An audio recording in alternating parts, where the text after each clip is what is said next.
Bonjour à tous. Aujourd'hui, je vous propose de voir une pratique de la photographie, celle de la photographie de produit. J'ai intitulé cette vidéo Photographie de produit, un domaine formateur. On va voir que la photographie de produit, ça touche à beaucoup de secteurs de la photographie et pas mal de paramétrages et que c'est assez formateur d'apprendre cette pratique-là. Même si cette vidéo, j'ai plutôt axé sur quelqu'un qui veut prendre les photographies de ses propres produits pour vendre dans sa propre boutique, on va voir que j'ai essayé d'être assez large et d'alayer un petit peu tout le spectre concernant cette pratique photographique. Comme ça, vous allez avoir un peu les bonnes bases pour commencer dans ce domaine.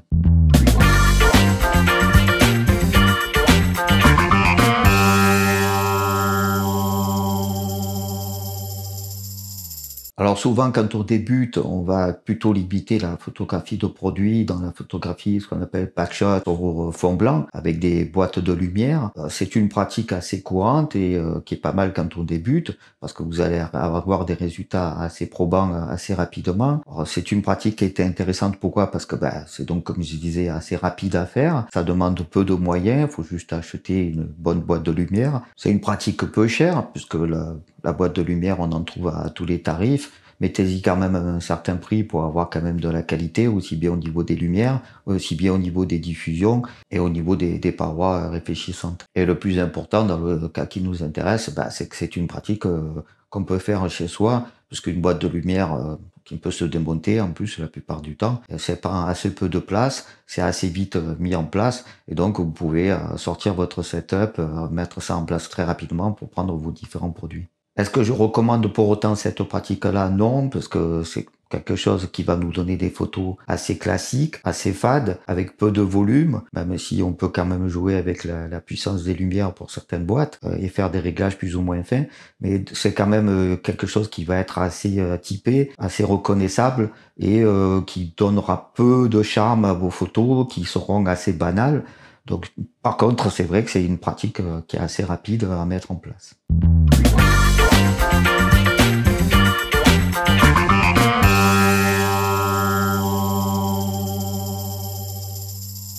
Alors, est-ce que c'est quelque chose qui réclame pour autant un appareil photo ou est-ce qu'un simple téléphone peut faire l'affaire? Bien entendu que oui, vous pouvez utiliser un smartphone. Ils sont de nos jours de plus en plus capables de faire des plus en plus belles photos. Et même quand on va voir que de toute façon, l'essentiel, ça sera le traitement de la lumière. Quand il y a suffisamment de lumière sur une scène, les appareils photo des téléphones portables s'en sortent très très bien malgré leurs petits capteurs. Ça donne des résultats tout à fait probants. Par contre, je recommande bien entendu l'appareil photo si vous voulez avoir un niveau supérieur, un step plus loin, parce que là, vous allez avoir vraiment tous les réglages à disposition, encore plus que par rapport au téléphone. Et puis surtout, c'est la taille du capteur qui va faire toute la différence. C'est là que vous allez obtenir les flous dégradés les plus intéressants. C'est là que vous allez obtenir la meilleure qualité, malgré parfois quelques difficultés en termes de lumière. L'appareil photo, lui, va beaucoup mieux s'en sortir que le simple téléphone portable.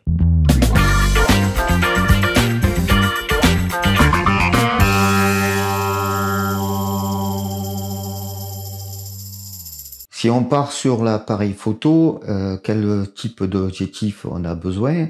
Pas forcément d'un parc optique très important. On n'est pas dans une pratique de photo de reportage. On peut très bien s'en sortir avec des focales variables, des zooms, mais je recommande quand même une focale fixe. Si vous en avez plusieurs, c'est encore mieux, vous pouvez faire varier. On va voir ici, j'ai utilisé le 90 mm macro dans mon appareil. Mais bon, vous pouvez quand même avoir des choix appelés assez courants. Oh, ici, pourquoi j'ai pris le 90 mm macro? Parce que les objectifs macro sont des objectifs en règle générale qui offrent très peu de distorsion. Des objectifs qui permettent une mise au point très courte. En règle générale, quand c'est des objectifs macro, ils sont ce qu'on appelle très piqués, c'est-à-dire qu'ils ont une netteté très élevée, beaucoup plus élevée que d'autres focales fixes ou encore plus les zooms, bien entendu. Donc c'est intéressant ici pour la photo de produit parce que c'est le produit qu'on va mettre en valeur. Donc il faut qu'il soit le plus net possible. Et si jamais vous voulez faire un petit flou artistique par rapport au produit pour pouvoir le mettre en valeur, ils ont un bokeh qui est encore plus important et plus intéressant que les autres focales. Par contre, si vous n'avez pas à votre disposition ce genre d'objectif, pas de souci, vous pourrez très bien utiliser par exemple le 50 mm, qui est la focale, on va dire, standard et qu'on trouve le plus rapidement, le plus abordable, peu cher, et c'est souvent avec ça qu'on débute. Ou alors tout simplement la focale du kit de départ. Souvent les appareils photo sont vendus avec un 24-70 par exemple. Ils peuvent très bien prendre des très bonnes photos et suffisantes pour la pratique qu'on va voir par la suite. L'avantage du 24-70, c'est que vous allez pouvoir contextualiser, c'est-à-dire prendre une photo par exemple au 24 mm pour être très proche du sujet et avoir un gros plan, et en 70 mm, là, vous allez partir sur quelque chose qui est un peu plus dans son contexte, et donc vous allez pouvoir faire varier ici la focale avec un seul objectif, et donc prendre plusieurs photos et bien mettre en avant le produit, puisque vous allez pouvoir l'avoir à la fois en gros plan et mettons en contexte dans l'endroit où il doit se trouver, si c'est tel ou tel objet. Si vous voulez faire de la macro, mais vous ne comptez pas acheter un objectif macro qui, il faut le reconnaître, sont en général assez chers, hein, on va dire dans les 1000 euros à peu près, pour les appareils en plein format. Pas de souci, vous avez des solutions, des bons plans, et vraiment pas chers. De deux types, j'ai déjà fait 2 vidéos là-dessus, sur ces sujets-là, donc je vais vous les mettre en haut à droite, comme d'habitude. Donc il y a le principe de la bague d'inversion, qui nous permet de prendre un seul objectif, de le mettre à l'envers, voire quasi de la macro. Et sinon, vous avez aussi tube d'allonge, donc c'est la possibilité là de jouer sur ce qu'on appelle le tirage. Donc ne vous inquiétez pas si ces notions-là vous sont un peu étrangères. Regardez tout simplement les 2 vidéos que je vous mets en haut et vous allez voir que ça sera assez clair avec ça. Donc c'est des pratiques très intéressantes parce que peu cher, et on se retrouve carrément, ou voire même à pouvoir obtenir de la macro avec ces tubes et ces bagues. Sinon, il y a un dernier choix, c'est un OVNI, ce que je l'appelle l'OVNI, c'est-à-dire c'est l'objectif à bascule et décentrement. Donc là, on parlait tout à l'heure comme quoi l'objectif macro était très cher. Laissez tomber, cet objectif-là, il est encore plus cher, mais il est très utilisé en architecture parce que son principe fait qu'il va pouvoir justement faire des corrections au niveau des perspectives et au niveau de la profondeur de champ, obtenir quelque chose encore plus long.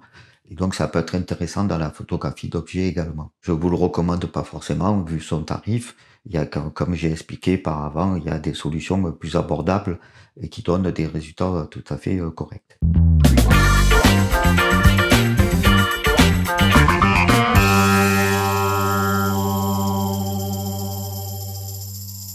On va parler des pieds et des trépieds. Donc la première chose, le trépied. La plupart du temps, on ne pense pas, mais la partie la plus intéressante, la plus importante dans un trépied, ça va être ce qu'on appelle la rotule. Et donc la plupart du temps, si vous achetez un trépied simple de voyage ou pour prendre des photos de paysage, vous allez avoir ce qu'on appelle la rotule bol, la rotule boule.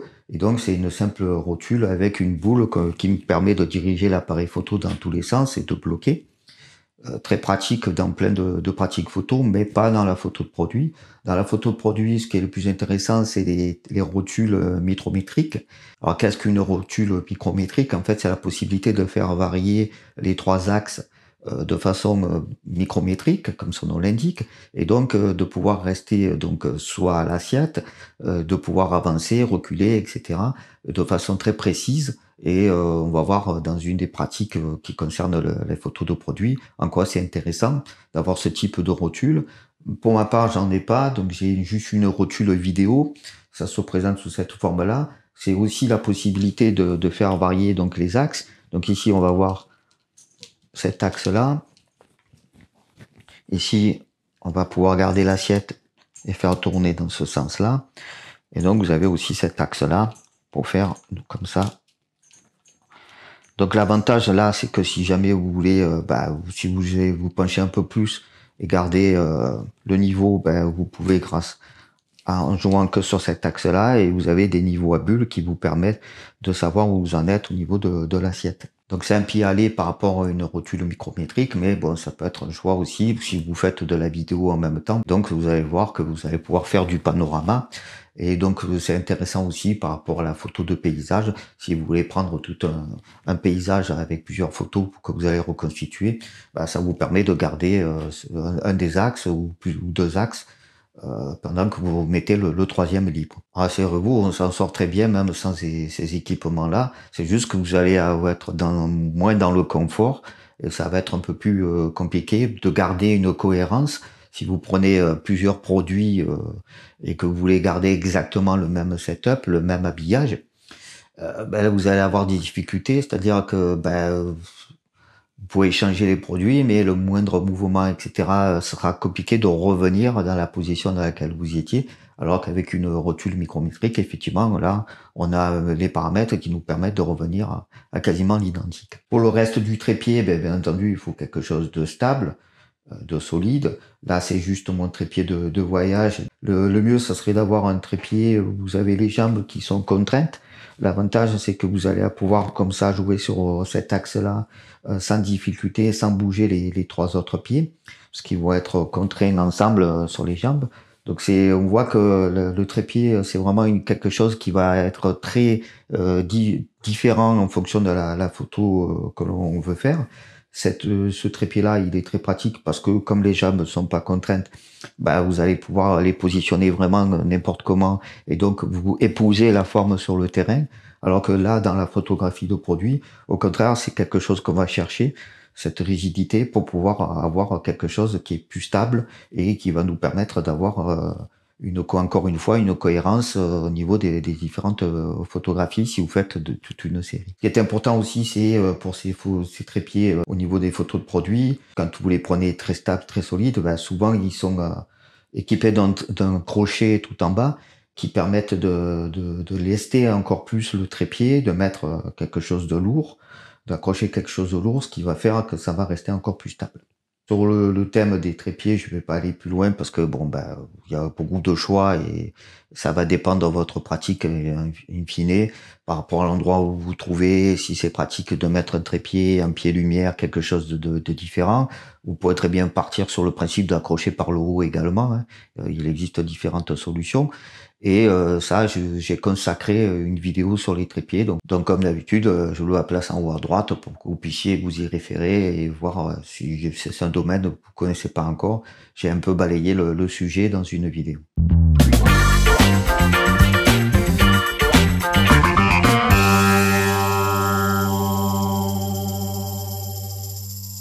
Alors, on va aborder les sujets un peu plus intéressants, l'éclairage. Alors, l'éclairage, est-ce que c'est intéressant de faire ça plutôt en lumière continue ou au flash? Il n'y a pas une solution qui est meilleure que l'autre. C'est juste que par rapport à votre pratique, ce que vous voulez faire, il y a des choses que le flash, effectivement, peut savoir faire, que la lumière continue aura du mal à faire, et inversement. Le flash va permettre plus de contrôle et, par exemple, pouvoir figer le mouvement, ce qui peut être très intéressant.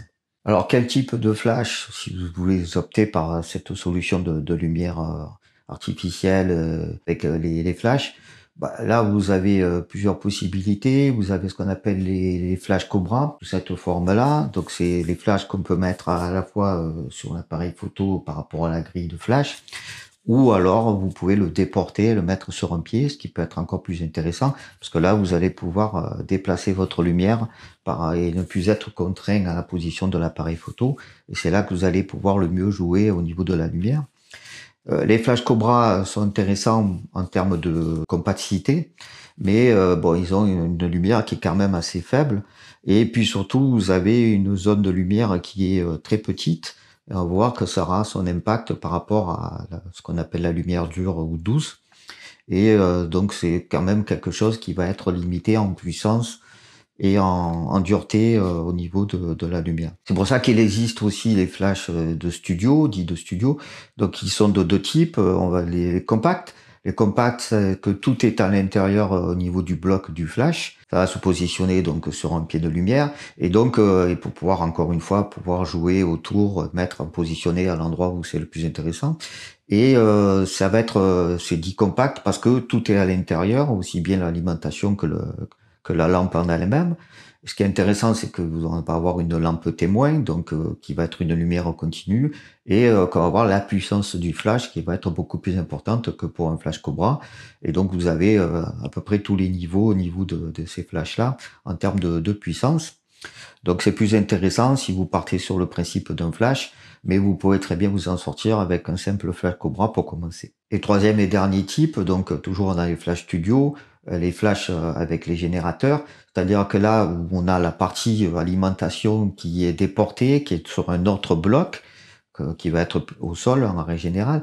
Et dans le flash en lui-même, la seule chose qu'on va avoir, donc, c'est la lampe. Et cette possibilité-là, c'est l'avantage, c'est que vous allez avoir beaucoup plus de puissance possible sur ces types de flash. Et donc, c'est quand vous allez avoir une pratique qui va nécessiter une puissance de flash beaucoup plus élevée. Donc, il n'y a pas de meilleure, moins bonne technique à ce niveau-là. Mais bon, on va voir qu'au niveau de la pratique, en règle générale, c'est ça qui va guider finalement ce que vous allez utiliser plus tard. Donc, on mesure cette puissance du flash en règle générale en joules ou en watts par seconde. Donc, c'est ce niveau-là, bien entendu, qui va nous donner si le flash est plus ou moins puissant. Pourquoi c'est intéressant? Ben, c'est intéressant parce que si vous avez un flash qui est très puissant, ça n'empêchera pas que vous pouvez avoir une puissance moindre quand vous baissez le niveau de votre flash. Alors que si vous avez un flash qui va être limité, par exemple, à 300 joules et que ça serait 500 joules qui serait intéressant, là, vous allez avoir la difficulté, c'est que vous pouvez pas aller plus loin et donc manquer de lumière si jamais vous n'avez pas à disposition d'autres flashs. Ce qui est intéressant et important pour le niveau des flashs, si vous partez sur ce domaine-là, c'est qu'il faut qu'il soit le plus stable possible, le plus cohérent possible en termes d'éclairage. C'est ça qui va faire la différence de qualité entre tel ou tel flash. C'est-à-dire que si un flash est pas assez cohérent, il va vous mettre une lumière très blanche sur un éclair, et l'éclair d'après, par exemple, va vous mettre une lumière un peu plus bleutée ou un peu plus chaude, alors que vous n'avez pas de différence en termes de puissance. C'est que le flash est de moins bonne qualité et il n'est pas capable de garder sa cohérence. Et ça, vous allez avoir une différence énorme sur chaque photo, et c'est pas bon parce que vous perdez en cohérence. Et encore une fois, c'est ce qu'on recherche dans la photo de produit, ça va être de maîtriser le plus possible la photographie qu'on est en train de prendre pour pouvoir faire soit des séries, soit de garder une cohérence sur un ensemble de shoots. Autre sujet important au niveau du flash, c'est la durée de l'éclair, au niveau de sa rapidité, la possibilité qu'il a d'avoir un éclair très rapide, et cet éclair plus ou moins rapide, c'est ça qui va nous permettre de figer le mouvement. Donc on va remplacer en fait la vitesse d'obturation qui nous permet généralement d'avoir ces effets-là par des vitesses encore plus rapides au niveau du flash, et donc obtenir ce que vous pouvez voir par exemple notamment la photographie quand on photographie des gouttes d'eau et d'autres liquides. Et c'est ça qui est obtenu par la technique du flash qui va vraiment figer le mouvement. Donc ça peut être intéressant d'avoir un flash qui est plus ou moins capable à ce niveau-là. Autre détail important au niveau des flashs, qu'on appelle la synchro HSS, c'est-à-dire la capacité à aller plus rapidement que au niveau du rideau de votre appareil photo. Je vais pas rentrer dans le détail, mais en gros, on va être bloqué à une certaine vitesse par rapport au flash, si jamais, pour éviter d'avoir le rideau qui va être visible au niveau de l'appareil photo quand on prend la photo avec le flash. Et ça, pour être débloquer cette capacité-là, les flashs sont capables de partir sur quelque chose de différent, c'est-à-dire faire toute une série de flashs très rapides qui vont nous permettre de vraiment aller avec des vitesses d'obturation très rapides.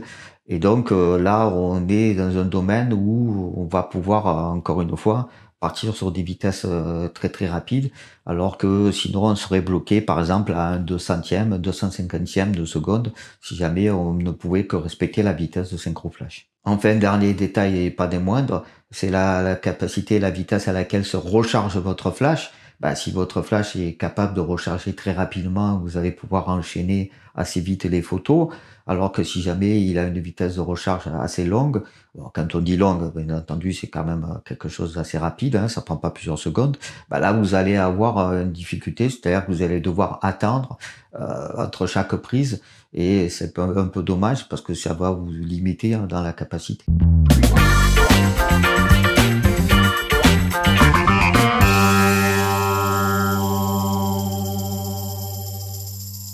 On va attaquer toujours sur l'éclairage, un autre point important, et ce qui nous permet de voir ce qu'on va appeler les modeleurs et les autres accessoires, qui vont nous permettre de changer un petit peu, de sculpter un petit peu la lumière.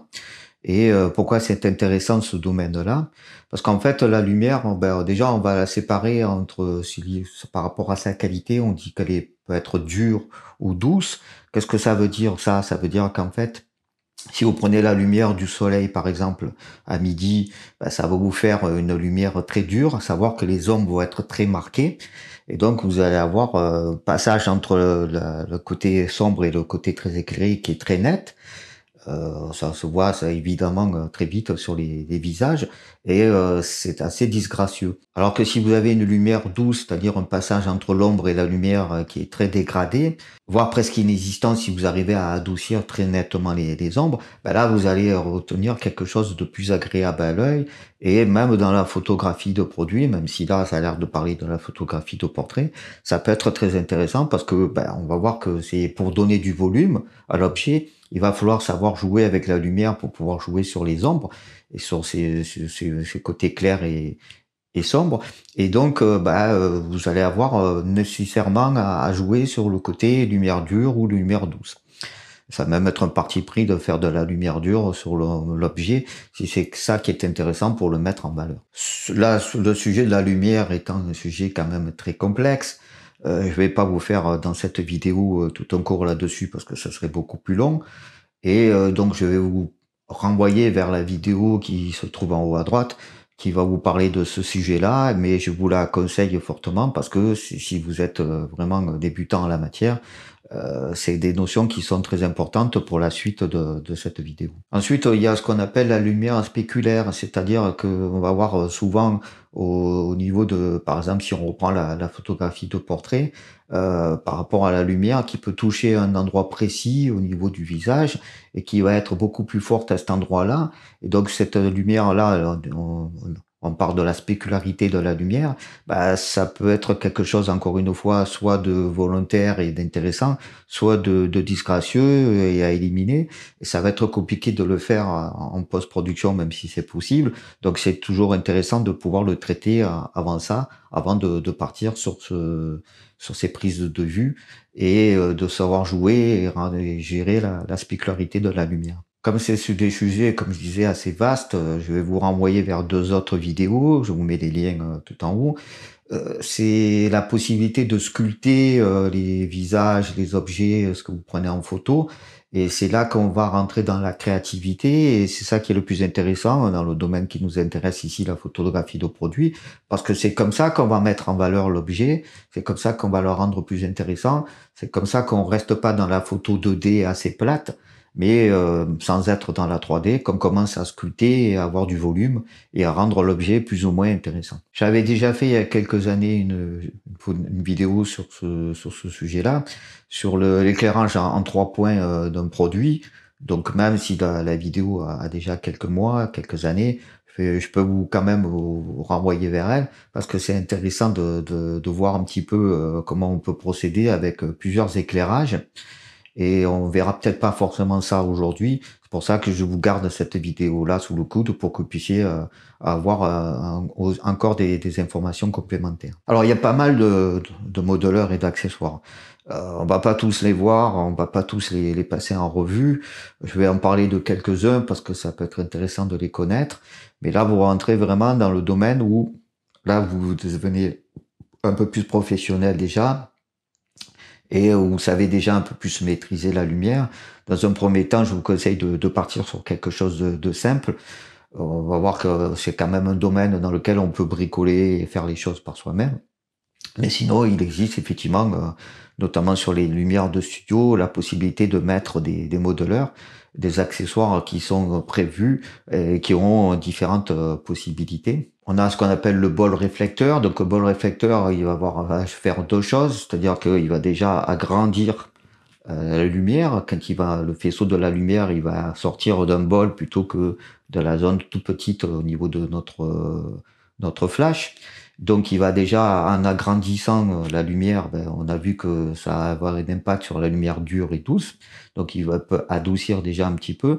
Et puis en plus, il y a la réflexion par rapport à ces parois qui vont avoir aussi un impact au niveau de la qualité de la lumière et du résultat. Donc ça, c'est ce qu'on appelle le bol réflecteur. ce sobol réflecteur ou d'autres objets de ce type-là, ben, on peut mettre ce qu'on appelle un nid d'abeille. Là, le nid d'abeille, au contraire, il va concentrer la lumière. Et donc, au lieu de partir un peu de partout, etc., le nid d'abeille, lui, il va reconcentrer la lumière. Et donc, vous allez pouvoir faire qu'une seule zone particulière au niveau de, par exemple, un visage, si c'est un visage, ou si c'est un produit, pour pouvoir être plus précis sur une zone. Après, on rentre dans les domaines des boîtes de lumière comme les streetbox, les Octobox et compagnie. Donc là, en fait, on est dans un système où on rentre dans un système où on a de la diffusion, c'est-à-dire que la lumière, elle va être petite, mais elle va être diffusée par une paroi diffusante qui va la rendre beaucoup plus grande et à la fois donc ça va faire l'adoucissement et puis ça va éviter certains reflets, certains désagréments. Donc là on rentre dans un domaine où encore une fois, vous avez vraiment du matériel et vous avez la possibilité d'être le plus créatif possible, mais vous avez un niveau qui est déjà un peu plus élevé en photographie et en photographie de produits. La Rectabox, c'est juste la même chose, c'est une Streetbox, mais de forme un peu rectangulaire.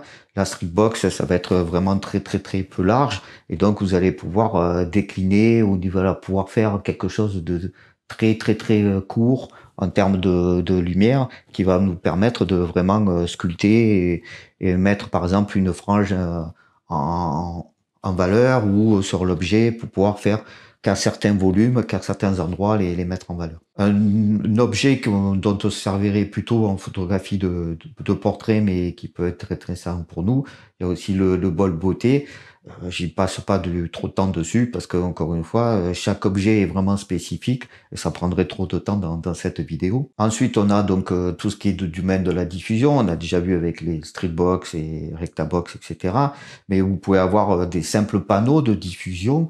Et là, c'est là qu'on va rentrer plutôt dans ce qui est intéressant pour nous, c'est que cette diffusion-là, bien entendu, vous avez des feuilles de diffusion, des grands panneaux de diffusion qu'on peut acheter dans le cadre professionnel de la photographie, mais vous allez pouvoir aussi vous faire ce qu'on appelle le do it yourself, c'est-à-dire vous construire vos propres panneaux de diffusion avec tout produit qui pourront permettre à la lumière certes de passer à travers, mais donc du coup d'être diffusée et d'être plus intéressante pour la mise en volume de nos objets.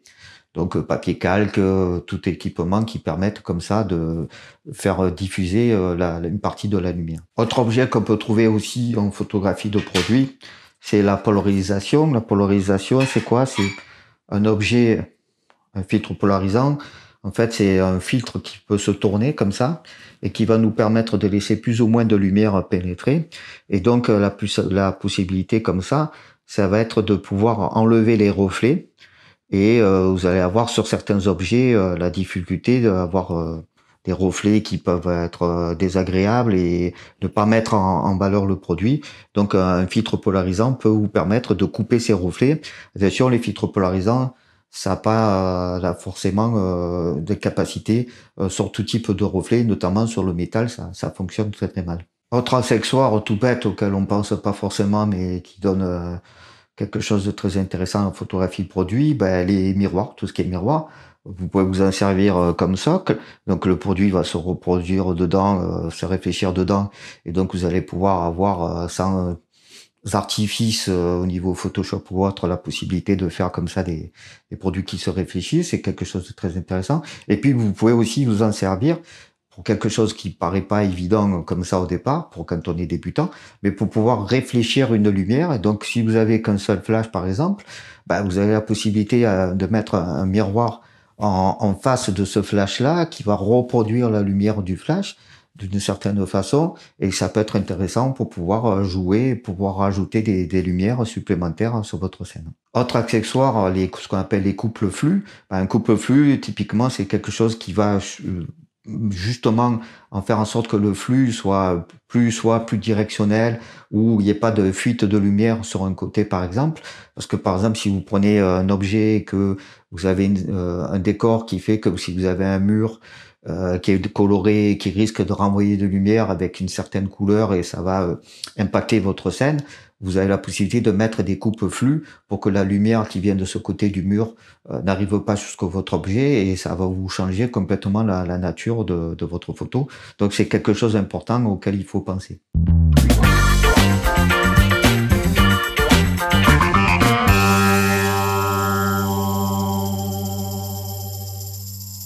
Quand on prend de la photographie de produit, on a une aide qui peut être très intéressante. C'est ce qu'on appelle la photographie connectée, c'est-à-dire la possibilité de voir plus que sur votre simple boîtier à travers l'œilleton ou l'écran de votre appareil photo, mais de voir à travers un ordinateur ou même un téléviseur la photographie que vous êtes en train de prendre de façon en temps réel et de pouvoir traiter même directement depuis l'ordinateur si nécessaire et d'avoir un meilleur écran, un plus grand écran pour voir la photo et de pouvoir jouer sur les paramètres en temps réel. Un des logiciels qui est vraiment leader sur ce marché-là, c'est Capture One. C'est pas pour rien que dans le nom du logiciel, il y a Capture, c'est qu'il est vraiment dédié plutôt sur cette prise de vue connectée, même s'il a des capacités d'édition qui sont tout aussi importantes que, par exemple, Lightroom, un des concurrents de ce logiciel. Donc ça peut être intéressant de partir sur ces logiciels-là parce que ça peut vous permettre de vraiment manipuler en temps réel et quand vous avez une complication d'un sujet comme ça à prendre, notamment si vous êtes tout seul, Capture One peut vraiment vous aider, même si encore une fois Lightroom ou d'autres logiciels ça peut faire aussi de la capture connectée. Capture One est comme les autres logiciels de capture connectée ne permettent pas de faire toutes les possibilités sur tous les appareils. En fonction du boîtier, vous allez être plus ou moins limité. Mais bon, normalement, ils sont capables de faire l'essentiel pour les appareils les plus récents, les plus modernes. C'est-à-dire de voir en temps réel l'image, et même se faire aider par ce qu'on appelle le live view, c'est-à-dire de voir sur vraiment l'écran comme si c'était une vidéo et de pouvoir bouger les objets, etc.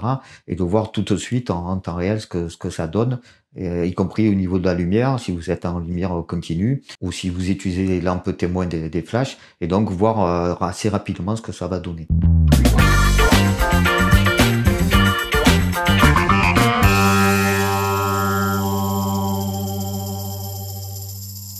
Par la suite, ce qui est intéressant, c'est la préparation des produits.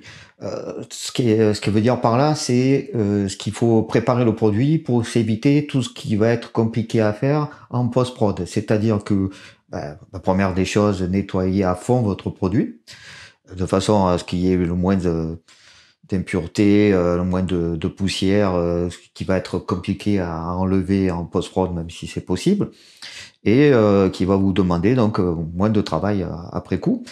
Et ce serait dommage de s'en priver, puisque vous pouvez le faire à la prise de vue, avant la prise de vue.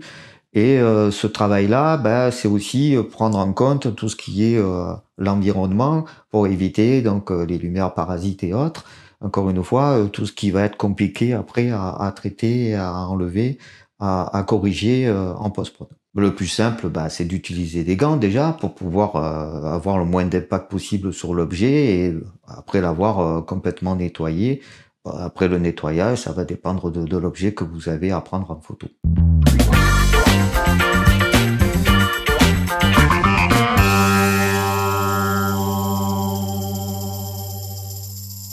Ensuite, en photographie, on ne peut pas s'éviter de parler de l'angle de vue. Là, par ici, je suis en plongée par rapport à l'objet, ça va avoir une conséquence au niveau de l'objet.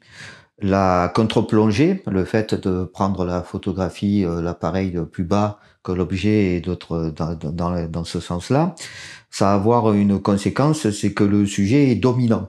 C'est-à-dire que si c'est assez simple, vous prenez par exemple une situation assez classique, vous êtes dans un bureau avec un responsable et son collaborateur. Si le collaborateur est assis et que le responsable est debout, vous allez être en contre-plongée par rapport à lui, et donc votre responsable vous paraîtra plus important, plus grand, plus dominant. C'est pour ça qu'en management, on utilise cette technique-là, effectivement, pour pouvoir garder le dessus par rapport à une personne. En photographie, c'est le même principe.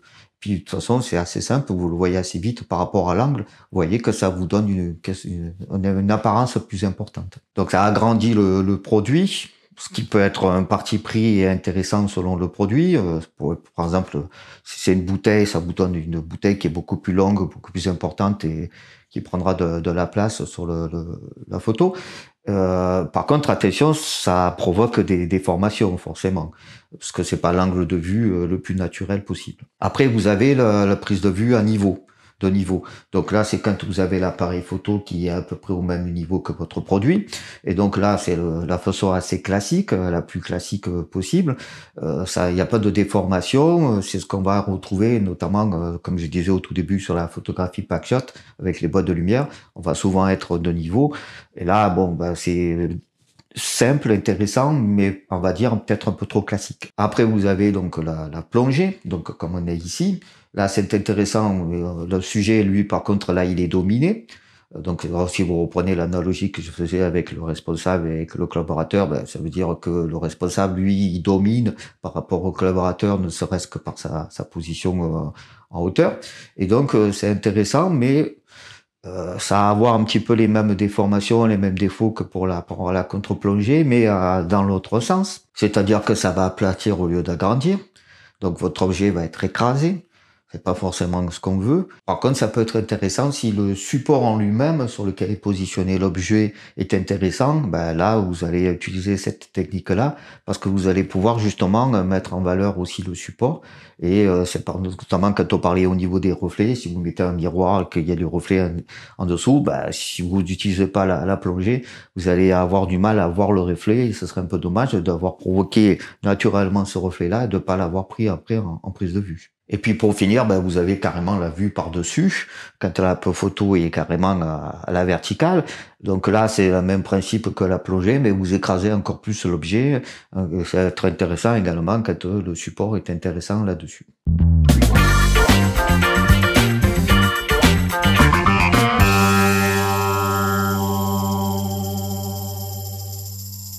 En photographie, il existe des règles. Vous connaissez sûrement la règle des tiers. Les règles sont faites pour être détournées, ne pas forcément être respectées. Par contre, oui, à certains moments, ça peut être intéressant de partir sur des règles connues. Si vous voulez mettre en avant ou tel produit, ça peut être quand même intéressant de les mettre sur une ligne de force ou sur un des points de force. Ça, c'est à vous de voir au niveau de la composition. Vous êtes assez libre, mais il faut quand même y penser, y compris dans la photographie de produit. L'essentiel au niveau de la composition, c'est que ça plaise à ceux qui vont voir la photographie, puisque c'est le but. On doit mettre en valeur le produit. Et la meilleure façon de mettre en valeur le produit, c'est que la photographie finale plaise, pour que l'objet ressorte le mieux, il soit le plus mis en valeur, et puis pour que la photo soit plaisante. Donc là-dessus, il faut savoir jouer au niveau de la composition. On va dire que c'est assez empirique, c'est-à-dire que c'est à vous de voir ce qui vous paraît déjà vous à l'œil intéressant.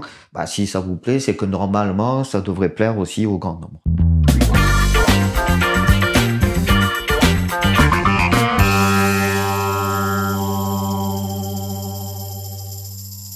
On va voir les réglages du boîtier. Alors, les réglages du boîtier, bah, ça reste la photographie de produit, ça reste la photographie. Donc, on va parler des mêmes réglages habituels. Pour les ISO, les plus bas possibles, bah, vous êtes sur trépied, donc normalement, vous n'allez pas vous embêter, vous n'avez pas de nécessité de pousser les ISO pour pouvoir récupérer au niveau de la lumière. Puisque on a dit qu'on va jouer nous-mêmes sur la lumière, on va régler nous-mêmes les lumières, les positionner. Donc, normalement, là-dessus, ISO le plus bas possible, mais pour être amené à les augmenter légèrement si nécessaire. Au niveau de l'obturation, ce qu'on appelle plus vulgairement la vitesse, la durée d'obturation, on a vu qu'on peut être limité par rapport à la vitesse synchro flash, si on utilise les flashs. Sinon, c'est à vous de voir par rapport à la quantité de lumière ambiante qui va rentrer sur la scène, quelle vitesse mettre pour éviter avoir de la lumière parasite et gérer ça au mieux. On a l'ouverture. L'ouverture, ça va être intéressant pour jouer par rapport au détail de l'objet, par rapport à sa netteté. Donc, vous savez que si vous faites varier l'ouverture, vous allez avoir une zone de mise au point qui est plus ou moins importante. Et donc, forcément, si vous ouvrez à 1.4, vous avez beaucoup de lumière qui rentre, mais par contre, vous avez une zone de netteté, une profondeur de champ qui est très courte. Et donc, vous allez peut-être avoir la difficulté d'avoir tout l'objet net, et c'est peut-être pas forcément ce que vous voulez, puisque on rappelle, c'est quand même le produit qu'on doit mettre en valeur. Par contre, si vous ouvrez petitement, c'est-à-dire vous allez dans les F11, F16, F22, là, vous vous retrouvez effectivement avec très peu de quantité de lumière qui rentre. Mais comme vous allez vous placer des lumières, ça peut se compenser, ça peut se jouer. Par contre, vous rentrez dans d'autres problèmes optiques, diffraction ou autre, Et ça peut être pas intéressant par rapport à l'objet, même si vous gagnez effectivement en profondeur de champ. Et donc, vous avez normalement l'objet qui va être le plus net possible sur toutes les prises. Dernier réglage sur le boîtier, pas des moindres, ben, la mise au point. La mise au point, ben, la plupart du temps manuelle. L'autofocus fonctionne très bien sur les appareils, mais là, pour ce coup-là, à la limite, vous n'avez même pas besoin de vous en inquiéter. La mise au point manuelle, c'est ce qui fonctionnera le mieux, parce que vous avez le temps, vous avez la possibilité de régler finement avec votre bague de mise au point. Donc, ne vous en passez pas, ça serait dommage. Vous avez la possibilité de faire ça assez facilement, quoi.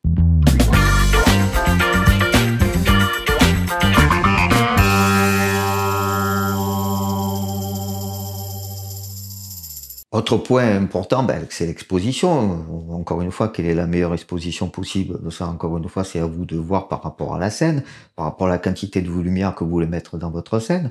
C'est toute l'histoire du bon et du mauvais chasseur. Finalement, il n'y a pas de bonne réponse à ce sujet-là. Si vous considérez que c'est quelque chose de très sombre qui doit être apparaître, ben, peut-être.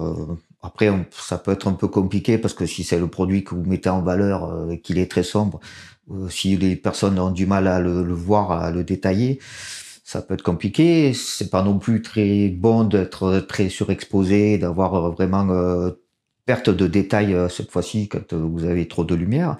Donc, dans les deux cas, normalement, l'exposition va assez centrée, ça sera la meilleure. Mais encore une fois, je suis pas partisan du côté de dire qu'on expose à droite ou à gauche. Ça, c'est des domaines dont j'ai parlé déjà dans les différentes vidéos concernant la base de la photographie.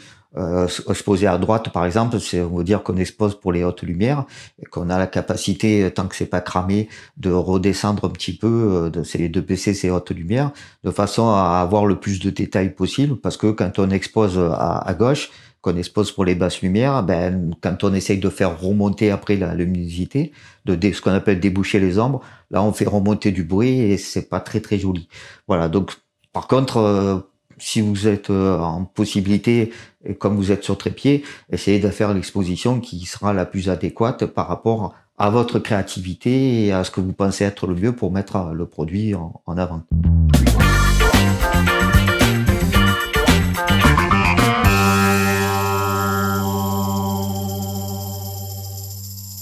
Un autre sujet qui est très important en termes de réglage du boîtier, bah, c'est la balance des blancs. La balance des blancs, c'est quelque chose auquel on pense pas forcément de nos jours au niveau des appareils. Sur la plupart du temps, on a ce qu'on appelle les appareils ont la balance des blancs automatique. Et cette balance des blancs automatique peut être suffisante pour pouvoir donner le meilleur résultat. Mais attention, comme ici, on parle de cohérence au niveau d'une série, par exemple, par rapport à plusieurs produits que vous pourriez prendre les suites les uns des autres. Bah, attention, parce que votre balance des blancs automatique, elle peut faire que votre balance des blancs peut varier, que votre blanc peut pas forcément être identique au long des photos. Si vous prenez vos photos en RAW, ce que je recommande, si vous prenez les appareils photo récents, ils font tous du RAW, ou si vous prenez les appareils, les téléphones portables qui prennent de très bonnes photos, généralement ils peuvent permettre aussi de faire du RAW de nos jours. Bah, là, vous êtes un peu moins embêté parce que vous allez pouvoir modifier la balance des blancs en post-prod. Mais pensez-y dès la prise de vue, parce que déjà, vous gardez une cohérence si vous bloquez une certaine balance des blancs, si vous faites ce choix-là.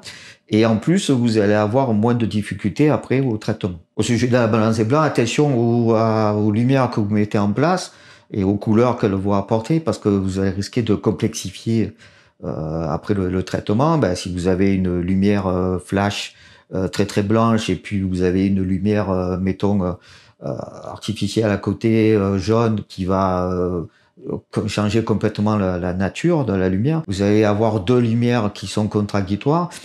Si c'est voulu, pourquoi pas. Si c'est pas voulu, vous allez avoir d'énormes difficultés parce que de toute façon vos deux lumières étant très différentes, de températures très différentes, ben, vous allez beau avoir géré le réglage sur Lightroom ou autre, ben, vous allez avoir des difficultés parce que vous allez avoir de toute façon, ça va être bloqué à la prise de vue et vous allez avoir une certaine température, un choix, mais pas la possibilité forcément de pouvoir bien régler et bien corriger ça. Un dernier point, puisque vous êtes à la prise de vue pour l'instant, profitez-en pour voir par rapport à la réalité ce que vous avez à l'écran, si ça correspond ou si c'est pas trop un décalage.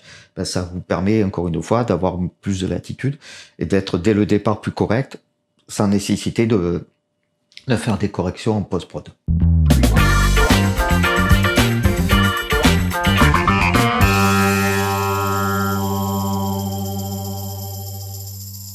La netteté du sujet. Est-ce qu'on doit être net de partout? Donc ça, c'est au niveau de la photographie de produit, il n'y a pas de réponse. Pourquoi? Parce que ça va dépendre du produit déjà, de ce que vous voulez mettre en valeur, comment vous voulez le mettre en valeur. Ça peut être intéressant parfois qu'il soit une partie nette et une partie floue, comme ça peut être très intéressant que ce soit très net partout, de façon à ce que on voit bien le produit, et c'est ça qui vous importe à vous au niveau de vos choix. Alors comment sont les possibilités pour pouvoir, notamment si vous voulez être net partout? Bon, déjà jouer sous l'ouverture. Alors le problème de l'ouverture, on l'a vu, c'est que comme ça va faire varier la profondeur de champ, si vous ouvrez peu, par exemple f11, f16, f22, vous avez effectivement une profondeur de champ qui est plus grande, et donc la possibilité et la chance que l'objet soit totalement net. Mais la difficulté, c'est que vous perdez fortement en lumière. Et donc si vous perdez fortement en lumière, il va falloir compenser par des lumières assez fortes pour pouvoir ouvrir à ces petites ouvertures. Donc vous n'allez pas forcément avoir la possibilité, selon votre setup, à réussir à faire ça. Donc attention, c'est pas forcément la meilleure solution. Autre possibilité, on l'a vu au niveau matériel, c'est-à-dire avoir un objectif, ce qu'on appelle la bascule et décentrement, parce qu'on a vu que cet objectif-là, il permettait de maximiser la profondeur de champ. Notamment, par exemple, on peut avoir une profondeur de champ complète sur un objet à f16 avec un objectif classique et avoir cette même profondeur de champ complète sur un objet à f11 grâce à cet objectif-là, parce que il permet ça.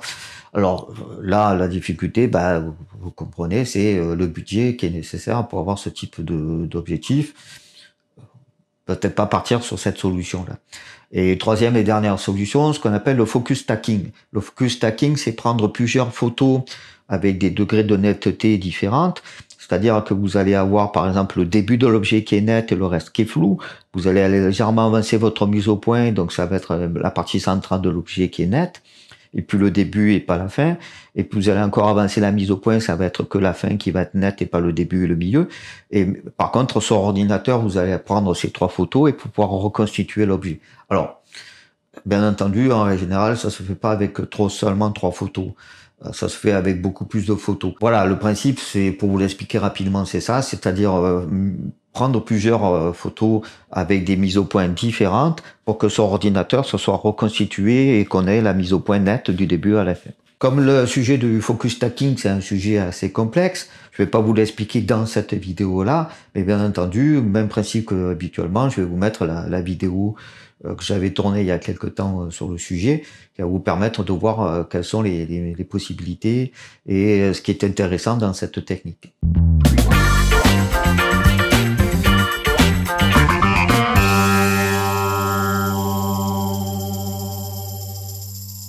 On va passer à la prise de vue. Enfin, vous allez me dire.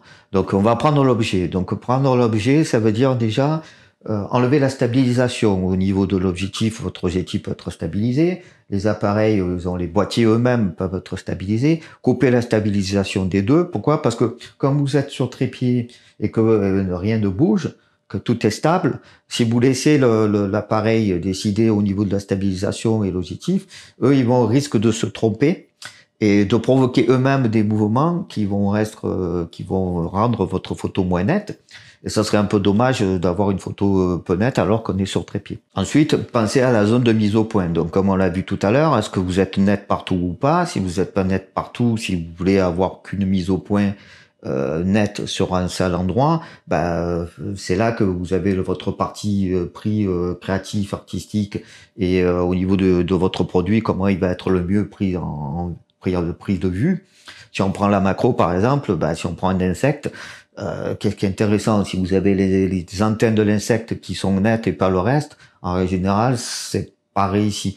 Le produit, ça va être le même principe. Est-ce que vous partez sur les principes, si vous avez un objet qui est une représentation animale, etc., est-ce que vous mettez la mise au point sur les yeux, comme quand on fait une photo de portrait? C'est des questions dont vous devez vous poser. Ensuite, il faut penser au cadrage et au recadrage. Le cadrage, parce que ça c'est la base de la composition. J'ai fait une vidéo sur ce sujet-là, bien entendu. Et en plus, le cadrage, c'est vous qui êtes le chef à ce niveau-là, donc décider ce qui est le mieux par rapport au produit, et puis surtout penser au recadrage. Pourquoi je parle de ça? C'est parce que vous allez avoir peut-être la photo que vous allez mettre au format carré, parce que vous voulez diffuser sur un format un réseau social où c'est le carré qui l'emporte. Vous allez avoir peut-être à l'imprimer sur du papier, sur de la publicité. Vous allez la diffuser sur votre site internet, sur votre boutique. Selon le format que vous allez avoir choisir, le cadrage il va pas être le même. Et votre appareil, lui, il s'est cadré d'une certaine façon, même si on peut mettre des caches dès la prise de vue. Donc pensez-y, parce que si vous pensez à la fois au moment où vous cadrez à comment on peut recadrer pour avoir un format vertical alors que vous êtes au format paysage, ça peut être intéressant d'avoir ça en tête. Là, comme vous êtes à la prise de vue, c'est vraiment le moment de penser aux lumières parasites.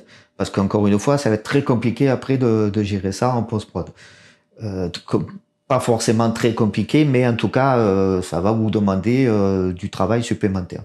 Donc, pensez-y, parce que si vous êtes en connecté avec le Live View ou autre, vous allez avoir les impacts tout de suite au niveau de la lumière. Donc, jetez un œil, pensez-y, c'est très important à ce niveau-là. Ensuite, quand on va déclencher, on va appuyer sur le bouton au niveau du déclenchement. Le souci qu'on a, c'est que on va faire forcément du tremblement au moment de la prise de vue. Donc, en règle générale, soit on met en retardateur. Le problème du retardateur, c'est que si vous faites toute une série, vous allez avoir appuyé, ça va prendre 2 secondes. Vous allez attendre, vous allez appuyer 2 secondes, etc. Donc, autre possibilité, on va déporter le déclenchement. La façon la plus simple de déporter le déclenchement, c'est la télécommande. La télécommande, même sans pile, quand il s'agit juste d'appuyer pour pouvoir déclencher, ça fonctionne. Une télécommande toute assez simple qu'on peut trouver partout sur les magasins, les boutiques en ligne. Si vous voulez avoir des trucs un peu plus complexes, maintenant la plupart des appareils photo peuvent se gérer à distance avec un téléphone portable. On peut déclencher depuis le téléphone. Et puis on a vu que on a parlé de Capture One précédemment. Capture One, c'est faire ça également avec une application sur téléphone qui va déclencher le logiciel.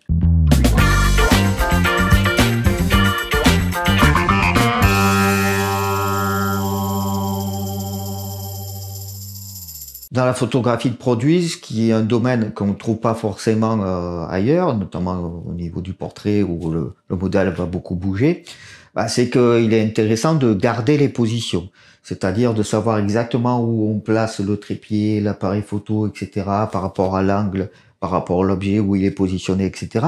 Parce qu'on peut partir dans une série et ça va être très compliqué de retrouver à l'identique si on n'a pas noté ces informations-là, si on les a pas conservées. Donc il faut vraiment tout garder. Il faut garder les positions au niveau du trépied, position au niveau de l'angle de l'appareil photo, au niveau de la colonne verticale à quelle hauteur, par rapport à l'objet où il est positionné, par rapport au réglage sur le boîtier qu'on a utilisé, par rapport aux différentes lumières où elles sont positionnées, au niveau de la distance, au niveau de l'angle. Vraiment, toutes ces informations-là, il faut pouvoir les conserver. Il y a un logiciel qui sait très bien faire ça, c'est Setlight 3D. C'est la possibilité déjà de voir comment ça va ressembler avec les positionnements des lumières et donc de pouvoir anticiper déjà le résultat, de travailler sur ordinateur pour pouvoir prêt à faire la mise en pratique. Mais vous pouvez vous en servir dans l'autre sens, c'est-à-dire quand vous avez fait votre pod setup et que vous avez un résultat qui est bon, de pouvoir le conserver en notant les différentes positions et de se faire le schéma sur Setlight pour le conserver et pour pouvoir le reproduire à l'identique.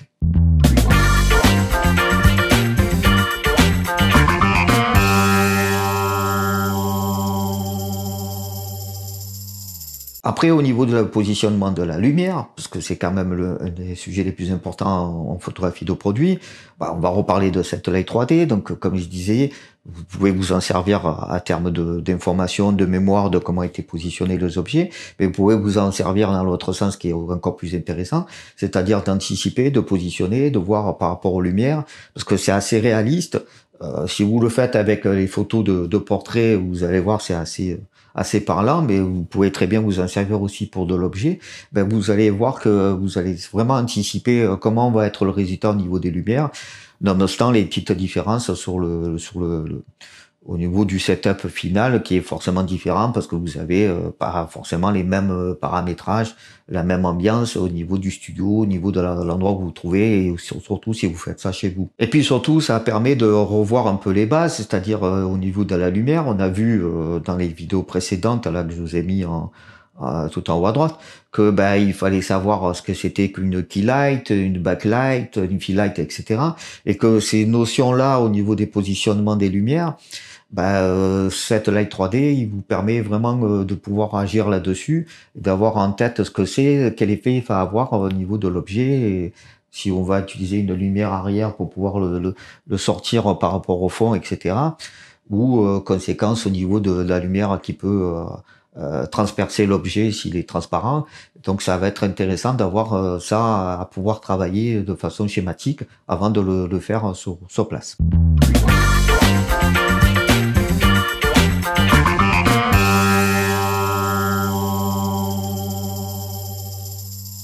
La photographie de produit, ça reprend pas mal de notions de la photographie de portrait. C'est assez semblable finalement, parce que finalement, un portrait humain, un visage humain, ça reste un ovale en termes de volume. Et au niveau des lumières, vous allez avoir les différences par rapport au fait qu'on a un nez, par exemple. Donc le nez, il va provoquer une ombre. Ça va être les différents schémas de lumière par rapport aux loupes, au Rembrandt, aux papillons, butterfly, etc. Si ça existe, c'est parce que la particularité du visage humain, c'est à peu près semblable, même si on est tous différents et donc les conséquences sont pas les mêmes. C'est que ces schémas-là vont être intéressants au niveau des produits parce que il va y avoir aussi des conséquences sur comment agissent les ombres, comment on positionne les lumières là-dessus. Et ça reste quand même une notion tout simplement de volume. La complexité, c'est que les objets sont très très très disparates par rapport à un visage qui est clairement assez semblable d'un être humain à un autre. Et donc, vous allez avoir des résultats qui sont très différents, mais les principes restent à peu près les mêmes en termes de positionnement de lumière à 45 degrés, à 90 degrés, etc. Ce qui veut dire que, comme c'est assez semblable par rapport à la photographie de portrait, le plus important, c'est de pouvoir analyser l'objet par rapport à la lumière, comment elle va se comporter dessus, ne pas hésiter à tourner autour si vous venez des lumières pour pouvoir voir comment se comportent les ombres, etc. Et qu'est-ce que ça donne comme résultat par rapport au volume, parce que c'est là que vous allez avoir les résultats les plus probants, les plus intéressants. Comme on va montrer le produit en photographie, ce qui nous intéresse là maintenant, c'est de voir par rapport à la prise de vue, qui peut être intéressant en termes de comment faire ressortir la texture, comment faire ressortir les volumes, qu'est-ce qu'apporte la lumière à ce niveau-là. Ces domaines-là, c'est quelque chose qui est empirique. Vous allez vraiment le tester par vous-même. Là, j'ai pris juste un setup très rapide en mettant un petit objet par rapport à la photographie. J'ai même pas prévu de lumière particulière, même si j'ai de quoi éclairer ça. Par exemple, ici, j'ai une petite lumière toute simple, un petit panneau LED assez simple.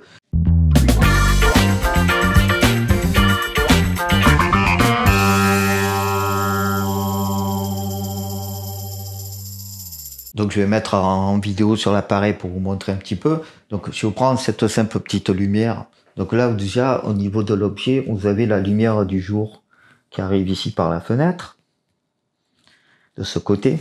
Et donc si je prends ma lumière, vous voyez que tout de suite, vous pouvez faire varier au niveau de l'ombre par rapport à l'objet. Si vous pouvez faire une lumière plus zénithale. Et que tout de suite, au niveau de l'objet, ça fait varier beaucoup. Hein. Là, si vous avez une lumière qui est tout en dessous, vous voyez que c'est ce qu'on a une lumière un peu horrifique. C'est quand même quelque chose de moins gracieux. Ça va faire un peu peur. C'est tout le sujet, le principe de ce type de lumière dans les films d'horreur. Alors que si on a une lumière plus zénithale et plus comparable à la lumière du soleil, ben forcément tout de suite c'est déjà plus intéressant, plus agréable. Et vous pouvez avoir une lumière un peu de côté, qui va ici être rajouter quelque chose par rapport à la lumière sur le côté de soleil. Et si on la met ici de ce côté-là, ben, ça renforce encore plus la lumière au niveau de la lumière du jour qui éclaire la scène. Donc vous voyez qu'une simple petite lumière, en plus de la lumière naturelle ici, ben, vous pouvez faire varier pas mal et vous pouvez avoir quelque chose de très très différent en fonction de ce que vous voulez mettre en valeur en termes de volume. Là, j'ai utilisé une toute petite source de lumière, mais vous pouvez avoir des panneaux LED un peu plus gros hein, de ce type-là. Et donc, pour les positionner sur plusieurs pieds de lumière, de façon à avoir plusieurs sources. Et en ayant plusieurs sources, ben là aussi, vous allez pouvoir faire varier. Et donc, pouvoir jouer sur les ombres et avoir quelque chose, un résultat qui est très différent en fonction de si vous mettez sur le côté ou si vous mettez en lumière de remplissage ou si vous mettez en lumière d'appoint. Donc, c'est très intéressant de pouvoir jouer de façon empirique, de regarder ce que ça donne au niveau de votre objet et quand est-ce que c'est plus intéressant en termes de résultats. Donc, si vous êtes très proche, n'oubliez pas que si vous êtes très proche, c'est que votre source lumineuse elle est encore plus importante, donc vous allez avoir une lumière plus douce, alors que si vous êtes plus éloigné, vous avez une lumière un peu plus dure. On le voit tout de suite au niveau des ombres ici. Normalement, ça va être très clair au niveau de la vidéo. Vous avez ici une lumière qui est très douce, et donc quasiment l'ombre a disparu. Si je m'éloigne, la lumière est beaucoup plus dure et l'ombre est beaucoup plus dure. Alors comment on procède au niveau de la prise de vue? Ce qui est intéressant à la limite, c'est déjà de savoir tourner autour du sujet avec votre ou vos lumières, en fonction de si vous en avez plusieurs ou pas, pour pouvoir déjà obtenir le résultat. Et c'est uniquement par rapport au moment où vous êtes content, conscient de ce que vous faites et de ce que ça vous paraît le plus agréable.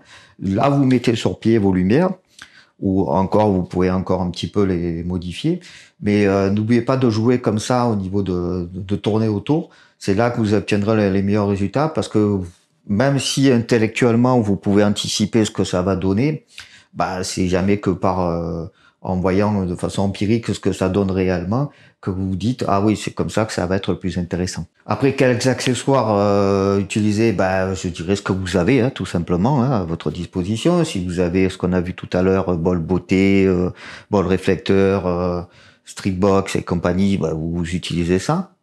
Si vous avez que des lumières continue avec ces panneaux flash par exemple, vous utilisez ça. Par contre, essayez d'utiliser au maximum ce que vous avez à disposition, parce que plus vous avez de matériel, plus ça va être intéressant, parce que vous allez sculpter différemment.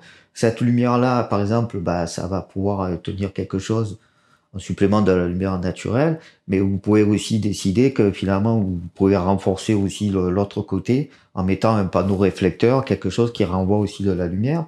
Et si vous avez d'autres sources lumineuses à disposition, c'est encore mieux. Après, on a aussi la réflexion par rapport à, là j'ai une table qui est très blanche et il y a beaucoup de réflexion.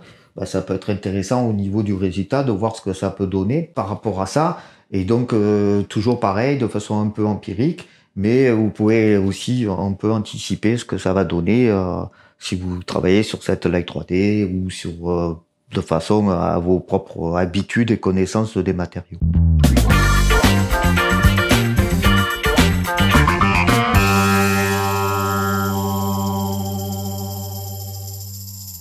Quand on a affaire à des reflets, et c'est le reflet vous allez tout le temps en avoir, c'est normal, vous amenez des sources de lumière, et vous avez des surfaces plus ou moins réfléchissantes, vous allez forcément avoir des reflets qui sont, on l'a vu, spectaculaires ou autres.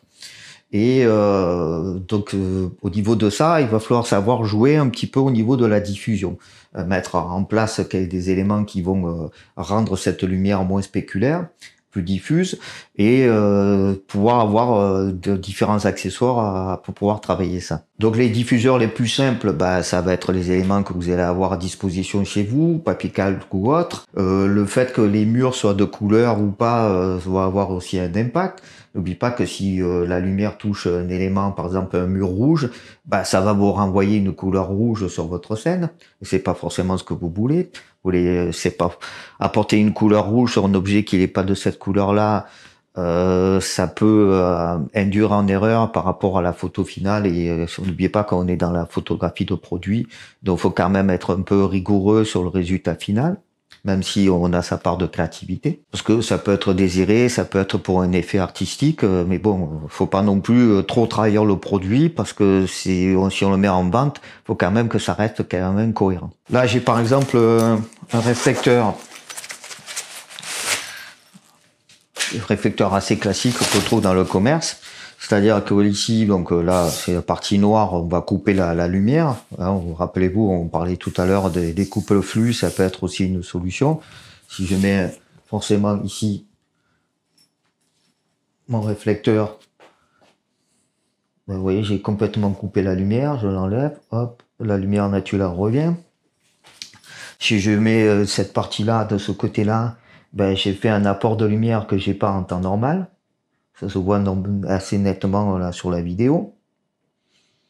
Donc je me rajoute une source de lumière qui n'existe pas, hein, simplement en utilisant un réflecteur.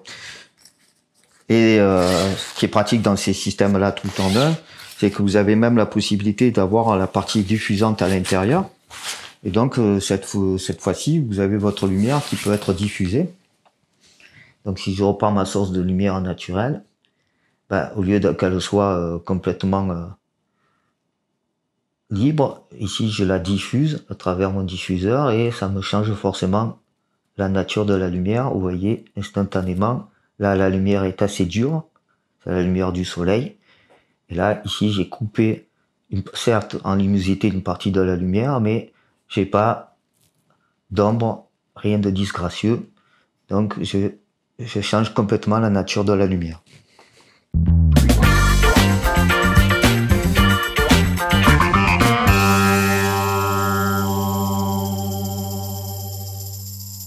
Autre sujet qui peut être intéressant dans la photographie de produit, c'est que l'objet peut être transparent. Et donc, ça peut être intéressant de faire passer de la lumière à travers pour le mettre en valeur. Là, encore une fois, ben, il va falloir agir de façon un peu empirique. C'est en positionnant les différentes sources de lumière que vous allez voir ce que ça va donner comme résultat. Il y a bien entendu des notions de base à connaître, mais bon, ça, vous allez pratiquer parce qu'il y aura de mieux que la pratique pour pouvoir voir le résultat, ce que ça donne. Et puis, ça reste quand même un choix personnel, artistique.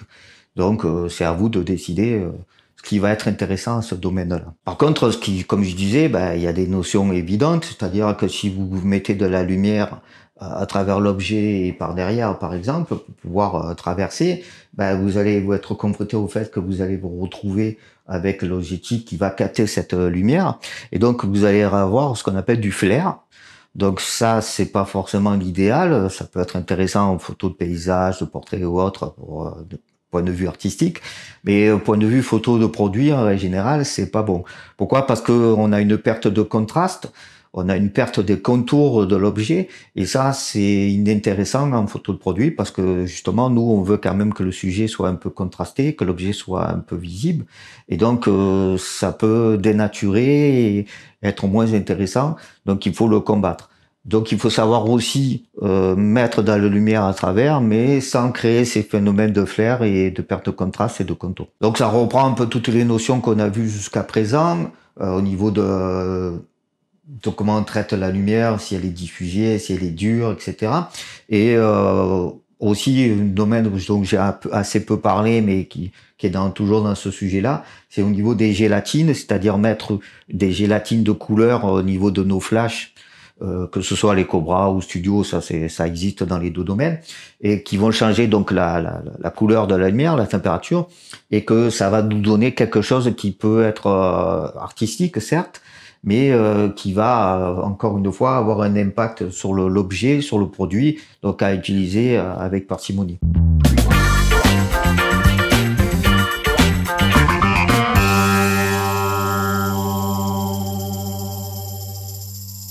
J'en ai un peu parlé tout à l'heure au niveau de la polarisation, le fait donc de mettre des filtres polarisants.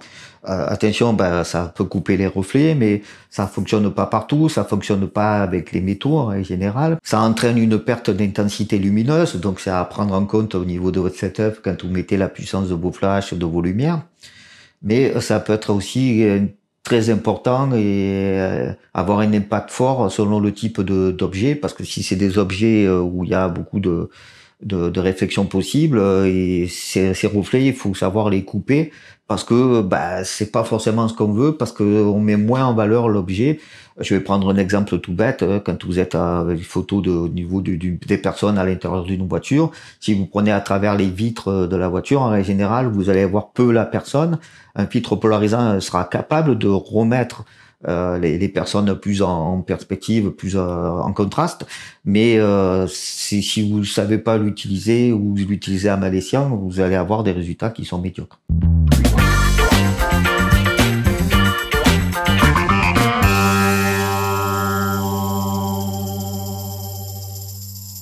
Donc ici, on a vu, on laisse poser une partie de la lumière.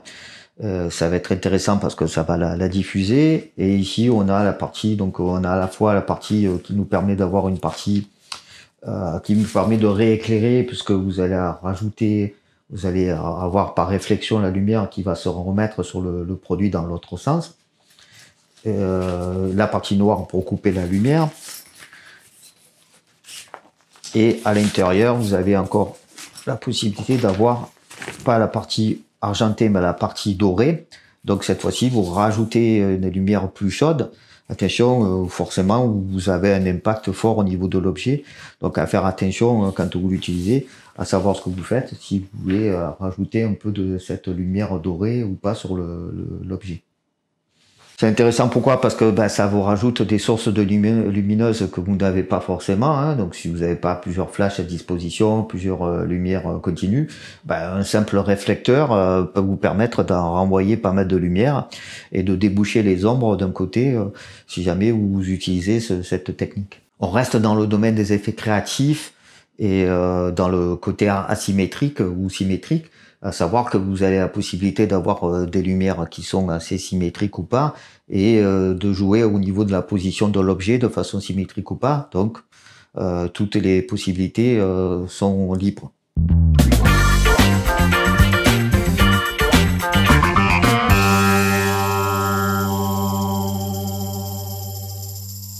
Donc au niveau de la prise de vue, si on se résume, on a installé les lumières les unes après les autres, ce qui est important parce que comme ça vous permet de voir les effets que ça peut avoir, ça va induire et les positionner clairement. On va éviter les fortes différences de lumière, c'est-à-dire au niveau d'une lumière très très forte et une autre plus simple, ou alors une lumière qui est très blanche et une lumière qui est très dorée ou très bleue.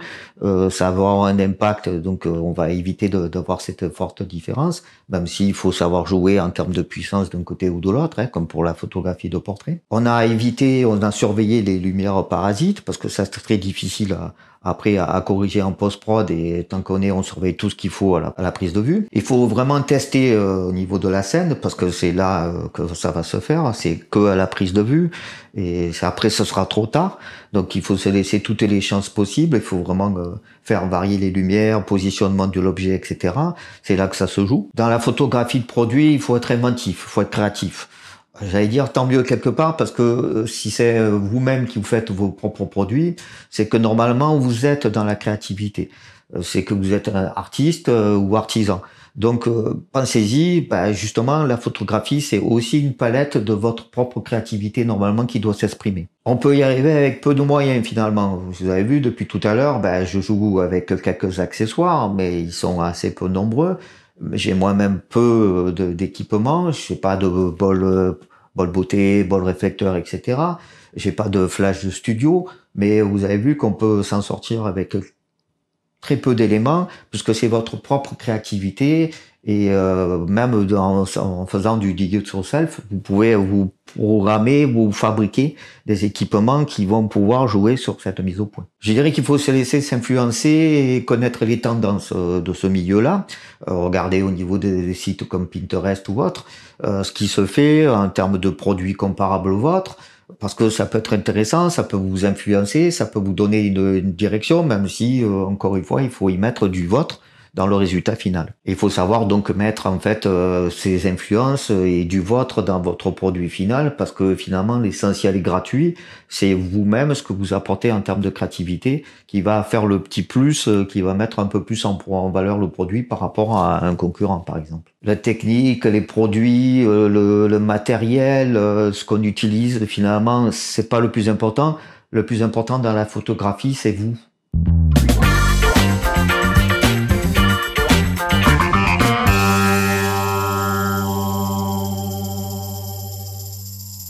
On arrive à la fin de cette vidéo avec, vous avez pris la photo et maintenant vous allez faire un travail de post-prod.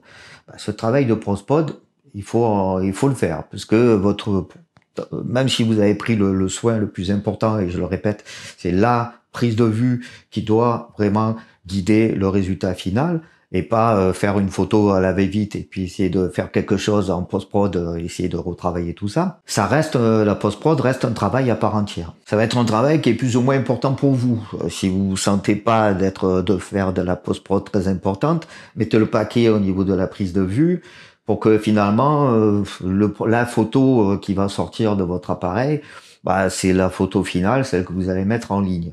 Mais si vous vous sentez capable de partir sur du travail de post-prod un peu plus important, ça peut être intéressant. Vous pouvez pas mal rattraper et vous pouvez même faire quelque chose d'encore plus intéressant. Si votre appareil est capable de prendre les photos en RAW, les appareils photo, ils le sont tous.